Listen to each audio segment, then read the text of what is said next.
Hi everyone, it's Jakey again, and we're back with another giant update here in September. These last few updates have just been huge. And so while my channel tries to focus more on talking about mechanics, I feel like I just have to cover some of these updates. So first we're going to talk about the base prime weapons, then why they are overpowered, and I don't want to hide the ball here. I do not know what the final stats on the prime weapons are. I'm saying the base weapons are overpowered, and I'm going to tell you why. Then we're going to talk about the Locus mobs. We're going to say rest in peace to the Crawler's Nest cleaving parties that we used to have, and which was the way I got 8 jobs to master level 40 before they update. And then we're going to cover a few other updates. Okay, so here are the base prime weapons.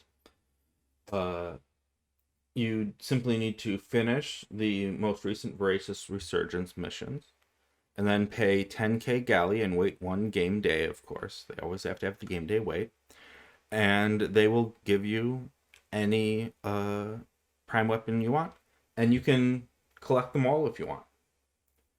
Uh, Now, looking at them, there's a few things to note. I think the first thing to look at is just what jobs each of them is, because these are just the base weapons. Their stats don't look that spectacular. So the thing we really want to know here is, what weapons is each job going to have available to them. None of these were too surprising. They seemed to go with kind of a fairly close to the old relic list, with a few exceptions, and then of course with the new jobs added in on the weapons you would expect them to be added in on. Probably the most notable exclusion from the original relic list here is that samurai was left off of the bow. But we got a few inclusions that I didn't expect. Red Mage is on the dagger. Uh, the Great Sword, we've got Dark Knight back on it, along with Warrior as well, and Paladin. You know, so I mean, this seems like a pretty fun list. Uh, we did, of course, get a new horn and shield, so uh, given the history of those will probably be good. But the surprising thing is I'm about to tell you that these, as they are in fact overpowered. And that's because the slowly devours your soul part here. Now that might have some additional thing during the Voracious Resurgence missions, and they seem to be implying that these weapons are going to be important for the missions. Uh, but in terms of current end game play, this is a very powerful effect because what it does is it drains 1 HP and 1 MP per tick. Now, you might at first glance go, well, why would that matter? Let me show you. Okay, so here we are popping a sleeping potion. And then while we're asleep, we change to the prime horn and it wakes us up. Now, we already have a number of items that can wake you up. However, they have very limited job lists, and notably, they have specific requirements you have to have. And those job lists don't include jobs like White Mage, which is usually the job you want to heal everyone else and wake them up. Many melees already use these first category of items. Uh, Certainly, if you are a melee who's on this list, you certainly should have already been taking advantage of these. It's incredibly handy to simply wake yourself up. However, all of these in this first category require you to be engaged to a target. If you're switching targets or whatever, and so you're not engaged and get caught with a sleep, you can't wake yourself up. With these new prime weapons, you can still wake yourself up. Also, this first category of items are all pretty costly in terms of the HP they cost you. Then there's the Summoner Sacrifice Torque, but you have to have an avatar out. If they happen to catch you and sleep you when you don't have an avatar out, you can't wake yourself up. So, uh, yeah, it's nice, but it has some limitations. These prime weapons, 1 HP and MP per tick. That is incredibly cheap to wake yourself up. You can't really get any cheaper. Uh, there's an option for every single job. White mage can now wake themselves up, even after they've been slept. And I know some people go, well, I just always use poison pot. Really? You've never been caught being slept when you hadn't got a new poison potion out? Like, trust me, that happens all the time. People, get caught all the time without poison potions.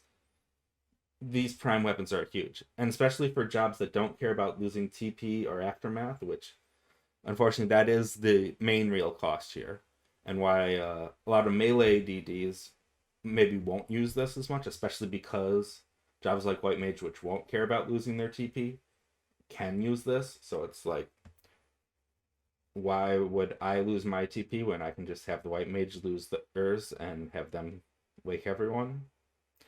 Um, but I mean, this is an absolute game changer for so much content. I think any sort of healer or support job is going to very quickly be expected to have these weapons, uh, just so that they can wake themselves up, especially. And I mean, if you're serious about a job, even if it's not a support job, even if it's one that can use one of these other items, you may want to still keep a prime weapon around so that in the rare circumstance when you do get slept and you can't wake yourself, and maybe you don't have a healer who you can trust to wake you, at least you can wake yourself up no matter what. I guess I should stop for a second here just to really emphasize it does cost your TP and your aftermath, though, swapping weapons, with the exception of the horn. Bard has it really easy. They can just swap their horn, they don't lose TP, and they're good to go. They can just wake themselves up. Oftentimes they're subbing White Mage or Dancer, and then they can just heal the party instantly. So, I mean, Bard already has one of the better weapons yet again. Um, this is incredibly powerful and useful. Do not sleep on this. Pun somewhat intended. These weapons are must-haves. Okay, so we've had another update with Locus mobs, but I haven't spoken about Locus mobs yet, so I should take a second to talk about what they are. They were originally introduced in the old Calibri camp, where we would fight Calibri back in the 75 era. And they had 20% more HP and 20% more exemplar points compared to an Apex mob of the exact same level. Now, I had called in one of my previous videos exactly for this sort of thing of having a new type of mob with more HP and a lot more exemplar points per kill. And I thought that would make for much better partying. The problem is 20% is not nearly enough. We need like plus 200%. At plus 20% HP, you barely notice the increase in HP. And plus 20% exemplar points, again, barely noticeable. And the problem is they're immune to AoE damage. So the idea here was to get us away from the cleaving. And it's true, I don't love cleaving. But 20% more HP and 20% more exemplar points does not fix the single target killing parties at all. Like, you're not even remotely close to what we could do with cleaving. Now, this update has increased the exemplar point bonus up to 40% increase instead of 20%. I mean, that's nice, but we still don't have enough HP to actually do like a 4-step skill chain to kill things. Like, mobs are still dying way too fast. And so you're having to just constantly be changing targets, which gets kind of annoying after a few hours. I would prefer a little bit longer fights where I'm able to actually take advantage of things like Umbra and Radiance and have some fun here. Let me unload. but they didn't increase the HP anymore. And another 20% exemplar points up to 40% is just not, it's not enough to get anywhere close to what we could do with cleaving.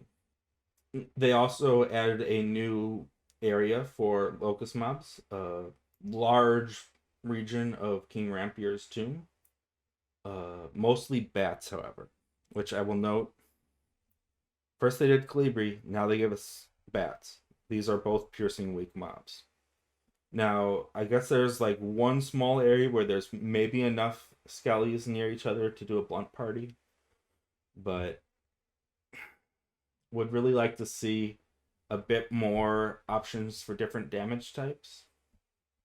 Uh, I thought when they released Locus Mobs that they should be releasing, a camp that's good for blunt damage, a camp that's good for slashing damage, or a camp that's good for piercing damage. They should just like have 3 camps right off the bat. I was kind of worried when they just released Cleary, but I didn't have to worry about it because it ended up being almost irrelevant anyways, with the exception that the Calibri camp is incredibly bot friendly. Nothing aggros, you're super safe. Really, they should have made it a bit less bot friendly because that's basically what you see out there 24/7 is the bots. And then they also added locust mobs to Crawler's Nest in the past, which was the Apex camp that I used for cleaving. But you can't cleave locust mobs. So there was some question before the update. Are they going to use them to improve the camp or to make it worse? Because one of the problems at the camp is that people would run around the entire circle and pull the full 140 something mobs. That's actually not very efficient. Ideally, you pull 64 mobs at a time because that's how many mobs are actually taking damage from your AoE hits at once, and so you actually kill faster and then respawn faster and then can pull again if you are good at pulling 64 mobs at a time. That's what you want to do. So I say rest in peace to Crawler's Nest. It's still there. You can still, do parties there, but cleaving there is dead. Because they didn't use the locust mobs to separate out the area into sections with 64 mobs in them so you could just cleave them. No, they just mixed the locust mobs all throughout. So there's no way to effectively cleave there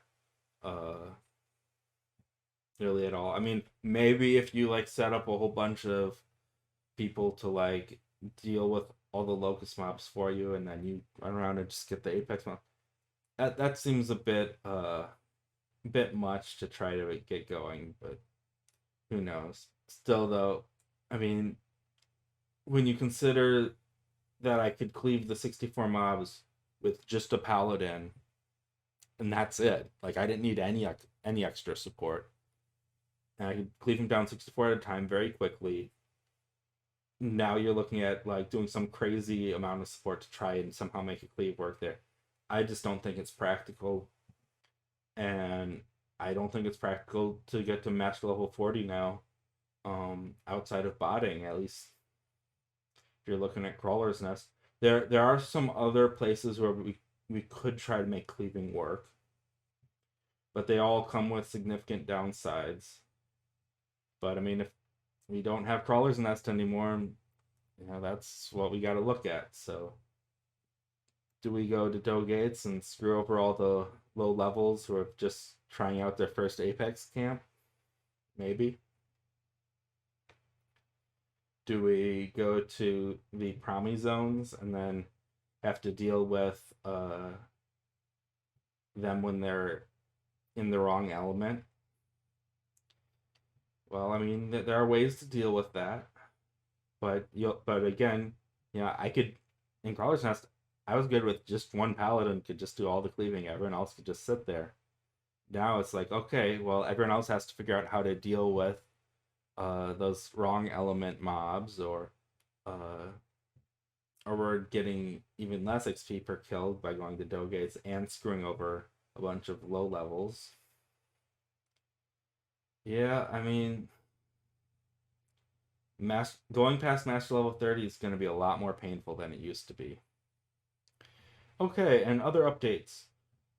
They fixed a number of sortie issues. They fixed the lock styles with the Bard and Ranger MP+2. Because there were a ton of issues with sortie, and they were even eating your galley and sapphires if you traded them wrong. They're just giving everyone a free 10k galley and sapphire as long as you've already got the key item you get from doing sortie from before the update. You just talk to the goblin and leave Valia, they'll hand you that right away. I should also note they announced we're getting Empyrean +3 in October. This is actually well ahead of schedule. They were saying just winter before, and I was thinking, oh, it'll be like late winter, early spring. But no, we're actually getting it right away here in October. It was actually a really good thing because, given the earring situation, it really doesn't feel like it's worthwhile to do sortie once you've finished all your Empyrean +2 upgrades and you've capped out your galley. Now we have the new prime weapons to spend galley on as well. But even still, I'll probably have all that done before the update in October. So had we not gotten the Empyrean +3 by then, I'd probably just stop doing sortie because it's just not worth spamming just for incredibly rare earrings that'll probably be for the wrong job anyways. Also should note we have a new area as part of Voracious Resurgence, and that's where you get your base prime weapons as well. Definitely do check out the new missions, they're lots of fun. And perhaps most importantly, we finally got the new Porter slip. Slip 29 can finally store Empyrean +2. I gained 33 inventory slots with this. This is huge. So glad they finally fixed this. This was a huge problem. My inventory was a disaster. So I'm glad we finally fixed that. And I think that's it. I'll see y'all next time. Thanks to everyone who's been subscribing. I've passed 500 subscribers now. So that's pretty exciting. And feel free to check out my other videos and subscribe and stuff. See you next time.